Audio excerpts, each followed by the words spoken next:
I'm not entirely sure how I started down this rabbit hole on YouTube, but I ended up watching a bunch of pro-life videos. And I want to get out of the way my own personal opinion on this. One, the disclaimer is I don't have a uterus, so I feel that in many cases I'm woefully unqualified to truly give an opinion on this, but I'm going to give mine anyhow. Now, I am pro-life, and I think most rational human beings would be in that the death of a human being is bad. Now, as far as when it comes to the pro-life, pro-choice movement, I also find myself very much in the pro-life. It is life, but I can't deny the pro-choice arguments of, because more times than not, their argument is that it's a choice that women have the right to make. Now, personally, and I think that if you're going with that there is the right to life, you should be going on that we should be advancing technology that allows the fetuses to be viable outside the womb earlier and earlier, maybe all the way down to the very beginning at the zygote stage, that we could remove the fetus and place it in an artificial womb, or if we could find a surrogate womb, transfer it to there, and then that fetus gets to live a happy life. I think that is a pretty good compromise. It's pretty much on par with the abortion, the adoption option. The adoption option. I like that. That's weird. So, but I want to go over some of their arguments as well, because some of them I have to just rebuttal. Uh, they go with a lot of the time saying life begins at conception. All right, the science is still kind of out, but also I've noticed a trend in many of these videos that it's a science fact that life begins at conception. Well, what science is really saying is that at the point of conception is that we have a unique organism. Now, whether you want to call that life or not is solely up to you, and for the sake of this video, I'm going to say it's life. It has the potential to grow into a human and have life. So then there's the argument of that at the zygote, it is a collection of cells and thus not human. And they try and play it off that we're just trying to dehumanize it, thus justifying the murder of it. Well, once again, now you're going to start denying the science of the fact that we are just a collection of cells. Everything about you, everything about me, is just an electrochemical reaction. Nothing more, nothing less. The only thing that separates us from a dog is just the sheer complexity of that reaction. As harsh as it might be, and we are our thoughts, but our thoughts are just chemicals in the brain reacting that we've assigned certain feelings and notions to. This is the science on it. Now, to say we have a soul is to deny the science. There's no scientific basis for the soul.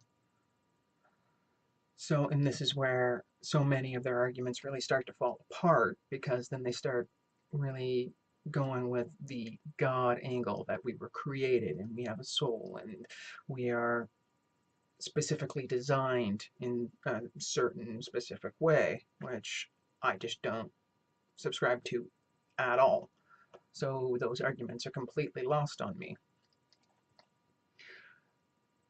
So then they try and attack it from the moral standpoint, and saying that the child has the moral right to life and the mother should protect that.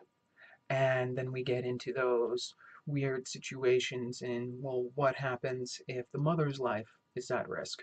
When does the fetus's right to life supersede the mother's right to life? And it gets, and I feel that this is where a lot of the debate ends up coming around to that line in the sand as to whose body autonomy supersedes whose body autonomy.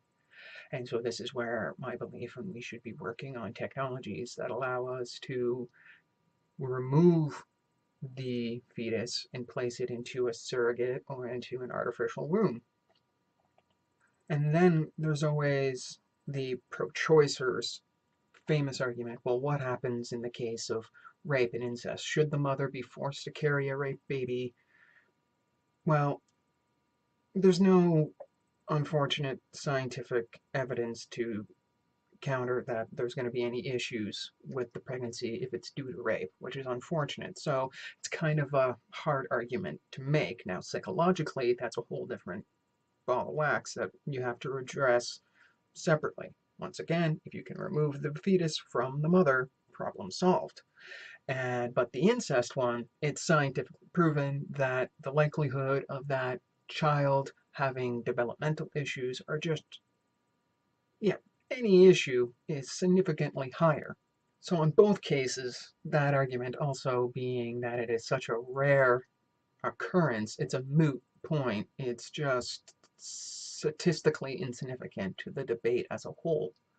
And once again, like most rational people, because as I looked through plenty of the videos, on the pro-life side, they're often in favor of. In these specific cases, of course, we would have to kind of make exceptions. A couple of arguments that I came across that really just baffled me, because more or less on the pro-life side, that they were insistent on rebutting for some reason, that apparently a lot of pro-choice people make the argument for that it's to help stem overpopulation. I don't know who's making the argument that we need abortion to stem overpopulation, but if I ever heard someone make that argument, I'd probably slap them because that's ridiculous. From my experience with the people that I've known that have had abortions and through the videos that I've watched through my pro-life, pro-choice rabbit hole, is that the choice to have an abortion is an incredibly personal and incredibly difficult choice to make. No one who gets one does it on a whim. It's usually after a lot of internal struggle and after contemplating the other options, the adoption option. Again, I like that. It's just catchy, the adoption option.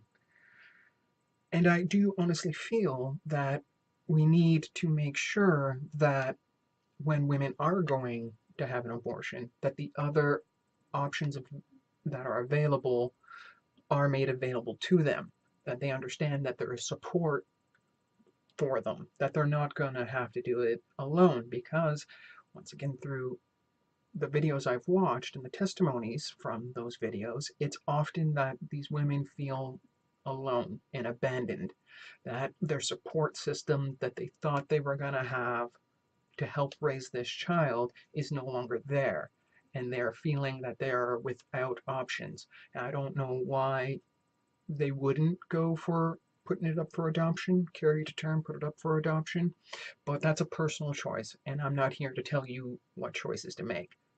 So like I said, I'm no authority on this, as I don't have a uterus, and it's never a decision that I'll have to make personally.